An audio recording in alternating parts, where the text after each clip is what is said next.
বেশিরভাগ ব্লগার বা content creator থেকে একটা কমন কথা শুনবেন, আর সেটা হইতেছে যে আজকের ভিডিওটি অনেক বেশি স্পেশাল হতে যাচ্ছে। আজকের ভিডিও ইন্টারেস্টিং একটা ভিডিও, তো ভিডিওটা পুরোপুরি দেখার জন্য অনুরোধ রইল। বাট আমার ক্ষেত্রে পুরাই উল্টো। আজকের ভিডিওটি আমার ক্ষেত্রে একেবারে ইন্টারেস্টিং না, কারণ আজকে আমি আমার নিজেকে নিয়ে কথা বলবো। আর আমার মনে হয় যখন আমি আমার নিজেকে নিয়ে কোনো একটা বিষয়ে কথা বলি, সেই ভিডিওতে কোনো স্পেশালিটি কিছু নাই। বাট যদি দেখতে মন চায় তাহলে দেখে ফেলেন, কোনো সমস্যা নাই, আপনারে কে আটকায়। তো গাইস, আজকে আমি আমার নিজের চুলের ব্যাপারে কথা বলবো। কারণ ইদানিং আমি যেখানেই যাইতেছি, মানে আমার আত্মীয় স্বজন যাদের সাথেই দেখা হইতেছে বা পরিচিত ফ্রেন্ড সার্কেলের মধ্যে যাদের সাথে আমার দেখা হইতেছে, তাদের মুখ থেকে আমার একটাই কথা শুনতে হয় যে চুল এত বড় কেন, বৈরাগী হয়ে গেতেছি, বাউল হয়ে গেতেছি। তো আজকে সেটারই এক্সপ্লেনেশন দিব যে কেন আমি চুল বড় রাখছি। তো মানুষ বড় চুল রাখতে পারে বিভিন্ন কারণে। তার মধ্যে আমার মতে দুইটা মেইন রিজনের কারণে মানুষ বড় চুল রাখে।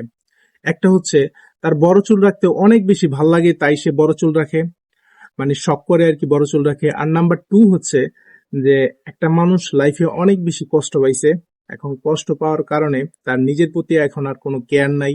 চুল বড় হইতেছে কিনা বা দাড়ি বড় হইতেছে কিনা সেগুলোর বিষয়ে তার বিন্দু পরিমাণ কোনো কেয়ার নাই। বাট আমি ব্যক্তিগতভাবে পুরা ভিন্ন একটা কারণে বড় চুল রাখছি, আর সেটার গল্পই আজকে আপনাদেরকে বলবো। যদিও এই ভিডিওটা যাদের জন্য বানাইতেছি খুব সম্ভবত তারা দেখবে না, কারণ বেশিরভাগ মানুষ হচ্ছে মুরব্বি টাইপের লোকজন, তারাই আমার কোশ্চেন করে যে কেন তুমি বড় চুল রাখছো। তো আমি যে কারণে বড় চুল রাখছি সেটার মেন কারণ হইতেছে, তো আমি একজনকে দেখছিলাম যার চুল দেখে আমি একদম প্রভাবিত হয়ে গেছি। আমার মন চাইছে যে তার মতো আমি চুল রাখি, আমাকেও কেমন লাগে বা আমাকে কেমন দেখা যায়। তো এটা আর কি জানার জন্য, মানে একটা এক্সপেরিমেন্ট করার জন্য আমি বড় চুল রাখছি।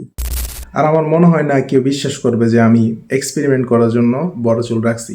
আর আমি তাদের বোঝাতেও যাবো না, কারণ তারা বুঝবেও না। যাই হোক, এখন আমি আপনাদেরকে বলি এক্সপেরিমেন্টের রেজাল্ট কি। তো আমার কাছে মনে হয়েছে যে মিডিয়াম সাইজ পর্যন্ত একটা সময় চুল ভালোই লাগে, বাট এরপরে আস্তে আস্তে দেখতে বেশি একটা ভালো দেখায় না।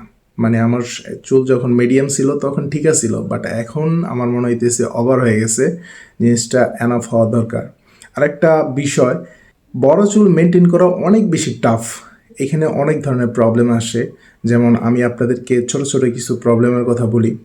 যেমন শ্যাম্পু করতে হয় প্রতি 2 দিন পর পর, এটা মাস্ট করাই লাগবে, আদারওয়াইজ আপনার চুল হচ্ছে আঠালো হয়ে যাবে, জটলা ধরে যাবে। আর তারপর অনেক ছোট ছোট সমস্যা আছে, যেমন চোখের মধ্যে চুল চলে যায় গোসল করার পর, দেখা গেছে সময় নিয়ে চুল শুকাইতে হয়। তারপর হচ্ছে চুল পড়ে যাওয়ার একটা প্রবণতা থাকে ভালো করে মেনটেন করতে না পারলে। এরকম অনেক সমস্যা অ্যাকচুয়ালি বড় চুলের মধ্যে ফেস করতে হয়। তো অনেক হলো এক্সপেরিমেন্ট, অনেক হলো দেখা যে কেমন দেখা যায়। দেখছি, অনেক দেখছি, ভালো দেখা যায়, বুঝছি। অনেক পাকনা তুমি, ঠিক আছে, এখন চুল কাটাও, ঠিক আছে। সবচেয়ে বড় কথা হইতেছে, কালকে আম্মু বলতেছে যে চুল কাটতে, এতদিন পর্যন্ত বলে নাই যে চুল কাটতে, এখন মা বলছে যেহেতু তো কাইটা ফেলতে হবে। আম্মা জান বলছে, মাইন্ড ইট, আম্মা জান যা বলবো তাই।